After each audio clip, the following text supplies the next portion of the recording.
bigger frying pan, you end up having to repeat, rewind, and replay the same thing and the same story over and over. Another thing that is similar to that, which is another thing I want us to ruminate over with regards to matters of leadership, is what happened in one narration of Robert Soule in his book, Little Bush.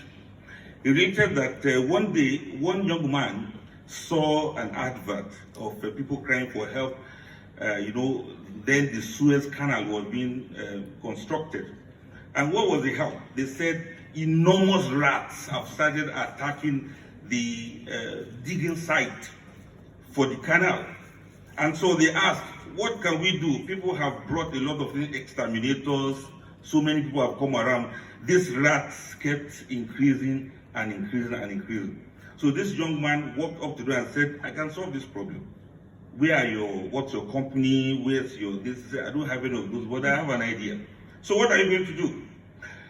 He said it's just give him some days. So he went around and collected cats from all over. He came in with a cage full of cats and released them into the site and went back to sleep, so to speak. After a few weeks, the rat population began to reduce. And so, how many people think about that? Whenever there's a problem, there's the conventional way people go about it. Leaders are people who can solve enormous problems with little resources and something that is practical, healthy, workable, and result-oriented. That's another thing about leadership. The third thing I want to mention about leadership is that everybody is important. It's only somebody who doesn't know how to lead that will think somebody is irrelevant. And let me tell you what happens. Sorry, I do tell stories a lot. There's a farmer who had a sick donkey. This donkey happened to be his number one, wealth, let me put it that way. To go buy seeds, to plant seeds, to take proceeds to the market is this donkey. So at the point in time, this donkey fell ill, and the farmer was so disturbed. On the same farmland, he had a goat and some other animals. But this goat and donkey, there's something between them. They were always very close. So at the point this donkey was ill, the farmer sent for a vet, and the doctor said, look, this donkey is going to die in 3 days' time.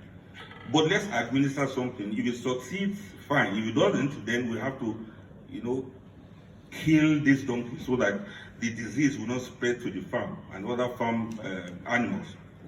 So it all started. The goat will go to the donkey and say, just take it easy. Take this medication. I heard we are going to be killed if you don't get well in 3 days.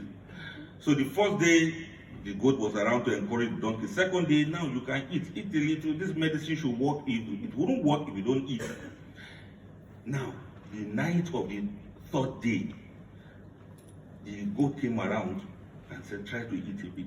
Try to take a step. Try to stand up a little. Take one step. Take 2 steps. You see you can read. Try to make a strut. Try to see if you can, hop. Try and see if you can run. As they were doing that, very early in the morning, the farmer, peeped and saw what was going on.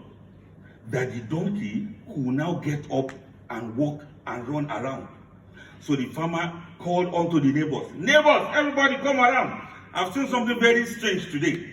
The donkey I thought was going to die will now survive. And we must celebrate. We are going to slaughter this goat. But did he do anything wrong? What happened actually? Will you? They're going to look at him like a bad person. Yes, but he was innocent. He didn't know that the goat's presence was actually instrumental to the survival of the donkey. Leaders don't slaughter anyone. They recognize that everybody is important. Whether they could speak to you or they couldn't, whether you could hear them or you couldn't, every person under you or within your jurisdiction is very important, and you must preserve them, you must appreciate them, and you must let them be. Let me tell you another thing. You see, leadership requires the ability and the knowledge and the wisdom to make things work. This is what I mean by this. You see, generally, we know that it's not all about faith, it's not about belief, it's about knowledge, it's about insight, it's about foresight, it's about deep understanding of how the universe, flow. Prayer doesn't work with laziness, guidance doesn't work with ignorance, understanding doesn't work with short-sightedness, and blessings don't work with indiscipline. It is not merely enough to be a visionary or to be an idealist or an intellectual to define leadership or to be a leader, because there are so many scholars who cannot lead. There are many experts who cannot even direct humans to any meaningful achievement. A professor of biology who can even take an amoeba as pet. He is so scholarly, but he cannot lead anyone. And there are so many scholars of sociology who cannot lead their own family, talk less of maintaining unity in a community. So it's not all about the higher degree. It's all about understanding how things work. And let me tell you this one, which I may use to wrap it up. Leaders need to inspire people to take actions. Leaders need to do things that will facilitate how things move and how things work amongst the people. I want to quickly give us an example of Noah that all of us know. Everybody knows about Noah, how he built an ark and stuff like that. Do you know that Noah was not an engineer per se? Having preached for over 900 years, a handful of people followed him. Then suddenly, he had another task. He had to build an ark. And in this ark, he had to gather animals. The cougars, the cats of this world, the elephants, the big ones and the small ones. He had to put all of them together, including the snakes. If I were him, I would say, dear God, would you mind if I exclude the snakes? I don't like snakes naturally. But he was told to put them all in. Maybe mosquitoes were to be included. And he had to put all of these together in one single boat. No rudder, no mast, no engine, no machine, no paddling device. He was to remain in there with them for days that he was not told when it was going to end. And he couldn't move out of the door to go play outside. You know what it means? So he had to use his sense. Where to put which animal?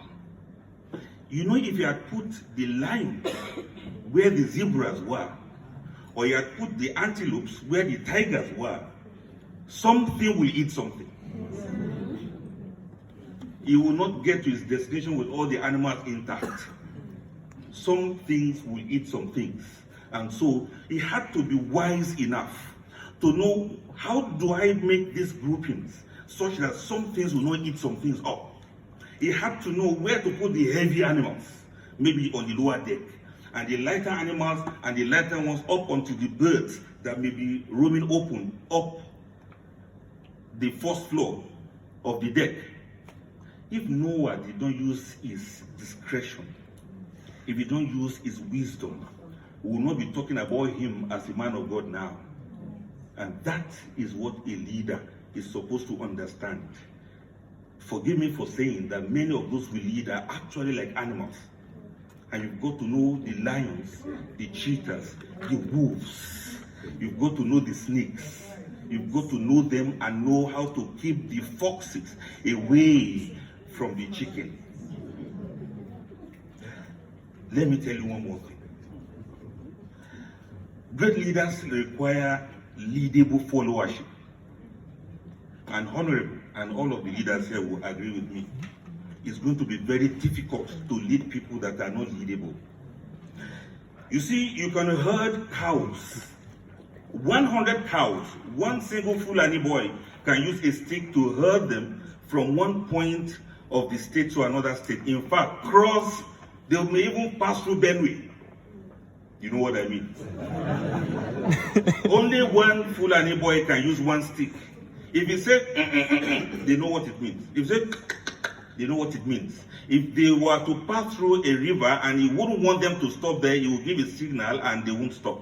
It can be behind them and be leading. It can stay in the front and be leading. It can be within them. It will still be leading. They know and they recognize him as their leader. With their sizes, one of them could uproot that boy. But they won't do that. However, can you herd cats?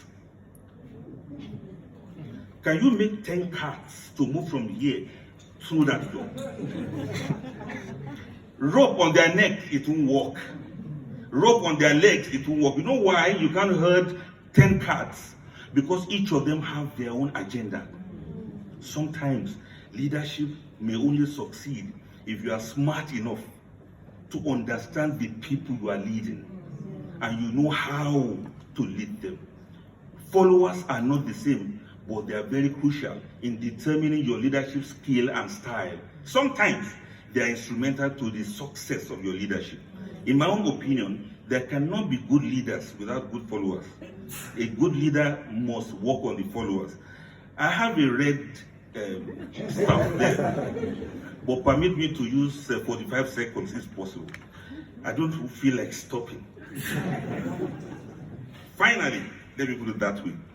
There's this bicycle parable I normally give to people so they won't forget. How many people here can ride bicycle? Yes. Excellent. Some people cannot ride. Well, the bicycle has two wheels, one in the front and one behind, right? Of the two wheels, which of them is more important? None. The one in the front or the one behind? Equally important. But can it be both of the above? No, pick one. The front is more important, right? Why do you say so? Because that front is the one that's directing the... What of the one behind? That's one to which the pedal is attached, and the bicycle can't move without that one behind. Are you going to change your mind?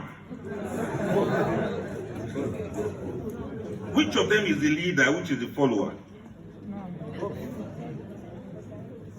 You know, obviously, by way of position, right? The one in the front is the leader. But is it the one that does all the work? What if the ones behind stop moving? What if the one behind is deflated? Shouldn't they move in synchrony with one another? Shouldn't the one in the front respect the one behind? Should the one in the front feel the one behind is useless? Can the one in the front get anywhere without the one behind? Good leaders understand that very well. And I want you to do this exercise for me. Please point to anybody you like in this audience. Anybody. Please point. Please point. I'm pointing to you here. I'm pointing to you here. Point to people that you like here. I'm pointing to everybody here. Now point to yourself. Point to yourself. Everybody point to yourself. Okay. Why did you point like this? Why not like this? When I said point to yourself, why did you go there? Why did you point like this? Why? Please tell me why. Why did you choose this way? Everybody simultaneously did that. I didn't see anybody do like this. That takes greater effort. Do you know why? Because subliminally, you believe that that is where you are. So when it comes to leadership, start from yourself. Thank you very much.